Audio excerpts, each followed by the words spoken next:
Hello friends, digital marketing with AI के इस course में आपका स्वागत है। पिछले सेशन में हमने ट्रेडिशनल मार्केटिंग और डिजिटल मार्केटिंग की जानकारी ली। जैसे कि ट्रेडिशनल मार्केटिंग एक लोकल मार्केटिंग करता है। लोकल एक तरह से आप अपने कस्टमर्स को टारगेट करते हो अपनी बात पहुंचाने के लिए। डिजिटल मार्केटिंग एक ऐसा सिस्टम है जिसमें आप ऑनलाइन माध्यम के साथ अपनी जानकारी दूर तक लेके जा सकते हो। मैंने 3 टर्म्स डिफाइन की थी, डेमोग्राफिक्स, बिहेवियर और इंटरेस्ट। इन तीनों के बारे में मुझे थोड़ा सा एक्सप्लेन करना है। रीज़न, क्योंकि ये 3 चीज़ें बड़ी बेसिक रहती हैं, बड़ी इंपॉर्टेंट रहती हैं आपकी डिजिटल मार्केटिंग प्रोसेस में। अगर आपको इन 3 चीज़ों की जानकारी रहती है, अपने बिजनेस के साथ इसे जोड़ के आप आसानी से डिजिटल मार्केटिंग कर पाते हैं। देखिए, डिजिटल मार्केटिंग में आपके पास सबसे पहला जो कैटेगरी है वो डेमोग्राफिक्स है। डेमोग्राफिक का क्या मतलब है? डेमोग्राफिक का मतलब है पर्सनल डेटा। जिस व्यक्ति पे आप अपनी एड लेके जाना चाहते हैं, जिसको आप अपनी डिजिटल मार्केटिंग की एड दिखाना चाहते हैं, उसका एज क्या है, उसका जेंडर क्या है, उसका लोकेशन क्या है, उसकी इनकम क्या है, education level, job role, marital status, बहुत सारी चीज़ें रहती हैं जो कि पर्सनल डेटा है। और कहीं ना कहीं अगर आपके पास ये जानकारी अवेलेबल रहती है तो बड़ी आसानी से आप अपनी ऐड को उस व्यक्ति को दिखा पाते हैं। इसको आप ये ले लें कि जैसे एक एग्जांपल है, एक शैम्पू की सर्विस है, ज़्यादातर महिलाएं यूज़ करती हैं, तो वहाँ पे एज ग्रुप मैटर कर सकता है। 18 से 65 साल तक की महिला, इवन बच्चे भी यूज़ कर सकते हैं। जेंडर फीमेल टारगेट है तो फीमेल की बात करेंगे। लोकेशन हो सकता है आप खास जगह के क्लाइंट्स को टारगेट करना चाहते हैं। मान लीजिए मैं अम्बाला में तो चंडीगढ़ के लोग, लड़कियों को या चंडीगढ़ की महिलाओं को ये टारगेट करके देना चाहता हूँ। उनका इनकम लेवल क्या है, अगर मुझे ये जानकारी मिल जाएगी तो मुझे बेनिफिट ये हो जाएगा ये जानना कि क्या वो शैम्पू ले पाएंगे। अब शैम्पू तो बड़ा सिंपल सा प्रोडक्ट है, लेकिन अगर मैं इसी को ले लेता कि फ़ोन के रूप में ले लेता, और कोई ऐसा फ़ोन, स्पेसिफिक फ़ोन है, प्रीमियम फ़ोन है जो सिर्फ लड़कियों या औरतों के लिए ही बनाया गया है, तो क्या वो औरतें ले पाएंगी? जिनका इनकम प्रोसेस अच्छा होगा तो वो ले पाएंगी। तो अगर मेरे पास ये जानकारी रहेगी तो मैं उस तरह से अपने चीज़ों को टारगेट कर सकता हूँ। एजुकेशन लेवल क्या होगा उनका, जो लोग ज़्यादा पढ़े लिखे होंगे, ज़्यादा अच्छी पोस्ट में होंगे तो ले पाएंगे। जॉब रोल क्या होगा, मैरिटल स्टेटस क्या होगा। तो अगर आपके पास इन चीज़ों की जानकारी रहती है तो आपके लिए बड़ा आसान हो जाता है अपने प्रोडक्ट को मार्केट करना। दूसरा है बिहेवियर। बिहेवियर कैटेगरीज का मतलब ये है कि एक तरह से एक जो कस्टमर है या एक व्यक्ति जिस पे आप अपनी ऐड लेके जाना चाहते हो, उसका बिहेवियर कैसा है। क्या उसने पहले कभी परचेज़ किया है ऑनलाइन? क्या वो वेबसाइट्स पे विजिट करता है, यानी कि ऑनलाइन कुछ काम करता है तो क्या वो प्रोडक्ट का, यानी कि जिस प्रोडक्ट को आप बेचना चाह रहे हो उसका वो यूजेज करता है पहले से? क्या पहले से किसी प्रोडक्ट के ब्रांड के साथ तो नहीं जुड़ा हुआ? जैसे मान लीजिए मैं टीवी की ऐड करना चाहता हूँ। अब टीवी की जब मैं ऐड करूँगा तो नॉर्मल सी बात है कि एग्जांपल ले लेते हैं एलजी टीवी, सामने वाला सैमसंग को यूज़ कर रहा है, ऐसा तो नहीं वो सैमसंग को प्रेफर करता है इसलिए। और अगर मैं एलजी का दे रहा हूँ तो कुछ स्पेसिफिक ऑफर बता के भी ये चीज़ बेहतर है और इस तरह से बेहतर है, मैं अपनी जानकारी वहाँ तक लेके जा सकता हूँ। लेकिन ये जानकारी मुझे, मेरे पास होनी तो चाहिए कि उसके पास कौन सी चीज़ें हैं या किस तरह से वो चीज़ें यूज़ कर पा रहा है। तो उसमें भी काफ़ी सारे फैक्टर वहाँ पे जुड़ जाते हैं। ऐप के इंटरेक्शन के पैटर्न्स क्या है उसके, किस तरह से वेबसाइट की एक्टिविटीज़ को वो फॉलो करता है।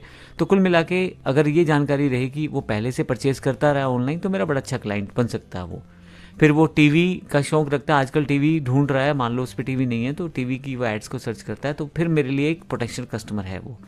और अगर उसको एलजी टीवी पसंद आ जाता है तो मेरा वो फाइनली कस्टमर बन जाएगा। बिहेवियर आपको ये बेनिफिट दे देता है, कस्टमर की जानकारी को आप तक पहुंचा देता है, जिससे आप आसानी से चीज़ों को मैनेज कर पाते हैं। इंटरेस्ट, हर व्यक्ति की कुछ हॉबीज़, कुछ इंटरेस्ट, कुछ अपनी मनपसंद चीज़ें रहती हैं। जैसे कुछ लोग फिटनेस में अपना इंटरेस्ट रखते हैं, सुबह शाम जिम जाएंगे, कुछ स्पोर्ट्स में जैसे खेलने में, कुछ म्यूज़िक सुनते हैं ज़्यादा, कुछ टेक्नोलॉजी की बातें ज़्यादा करते हैं, कुछ ट्रैवल ज़्यादा करते हैं। तो बहुत सारी आपके पास रहती हैं फील्ड्स जिसमें लोग अलग अलग तरह का इंटरेस्ट रखते हैं।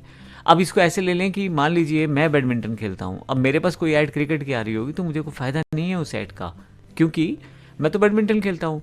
तो अगर आपको किसी सामने वाले का इंटरेस्ट पता हो और आप उसके इंटरेस्ट के अकॉर्डिंग ही ऐड उसको शो करवाओ, तो कहीं ना कहीं आपके पोटेंशियल कस्टमर की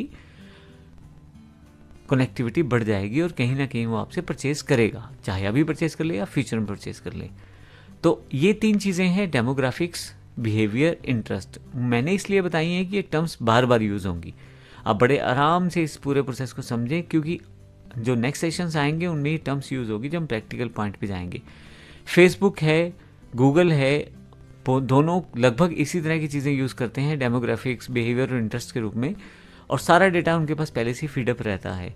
आप जब कोई प्रोडक्ट की ऐड लगाएंगे या सर्विस की ऐड लगाएंगे तो वो ऐसे गो थ्रू होकर चैनल के साथ जाएगी, जिसमें डेमोग्राफिक, बिहेवियर और इंटरेस्ट को हम तय कर सकते हैं कुछ हद तक।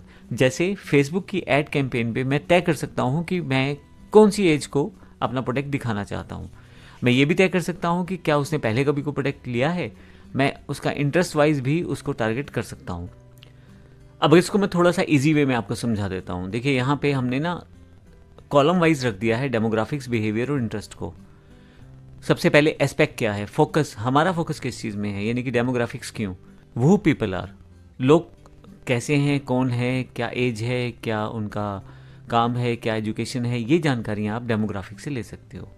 बिहेवियर, लोग करते क्या हैं, क्या वो परचेज करते हैं पहले से, क्या वो खरीदते हैं प्रोडक्ट्स को, क्या वो चीज़ों को समझ पाते हैं प्रोडक्ट्स में, तो उनका बिहेवियर कैसा है। एक तरह से जो लोग पहले से परचेज करते हैं वो मेरे लिए बड़े अच्छे क्लाइंट रहेंगे, और जो पहले से ऑनलाइन पैसे नहीं खर्चते तो मैं चाहे वो अच्छे क्लाइंट हो, लेकिन मैं वहाँ पे दिखा के ऐड मुझे फ़ायदा नहीं होने वाला है। इंटरेस्ट कैसा है, अब आपके पास जो अगर इंटरेस्ट की जानकारी रहेगी तो उस तरह से आप उसको बता पाएंगे। किसी व्यक्ति का इंटरेस्ट कुकिंग का है तो मुझे वहाँ पे कुकिंग रिलेटेड आइटम्स या प्रोडक्ट्स को दिखा के या सर्विस दे के फ़ायदा है। जबकि अगर मैं उसको किसी और तरह की सर्विस देना चाहूँगा तो या आप उसको दिखाना चाहूँगा प्रोडक्ट्स कुकिंग के अलावा, तो शायद उसको अच्छा ना लगे। जैसे मैंने पहले भी एग्जांपल दिया, मैं बैडमिंटन खेलता हूँ। अब अगर आप मुझे शटल्स और बैडमिंटन की ऐड दिखाएं अपनी डिजिटल मार्केटिंग के साथ, मुझे समझ आ जाएगा, ठीक है मेरे लिए ऐड है, मैं देख सकता हूँ। पर अगर आप मुझे क्रिकेट की ऐड दिखाएंगे तो शायद हो सकता है मैं उस चीज़ को स्किप कर दूँ। तो ये एक बड़ी इंपॉर्टेंट चीज़ रहती है, एक तरह से एग्जाम्पल्स किस तरह से आप उसको सेट कर पाते हो। तो ये मैंने बड़े आसान शब्दों में इसे समझाने की कोशिश की है। अगले सेशन में हम बात करेंगे जो मार्केटिंग है उसमें रिसर्च कैसे की जा सकती है, ऑफलाइन ऑनलाइन रिसर्च किस तरह से की जा सकती है। मैं आपको ये भी बता दूं कि ये एआई बेस्ड कोर्स है। हम जैसे जैसे आगे बढ़ेंगे वैसे वैसे सेशंस में एआई सेगमेंट को भी यूज़ करते चले जाएंगे, लेकिन अभी के लिए हम बेसिक जानकारी ले रहे हैं कि मार्केटिंग क्यों, बिजनेस क्यों, किस तरह की चीज़ें हैं, कैसे काम करेंगी। तो अगले सेशन में मिलते हैं। धन्यवाद।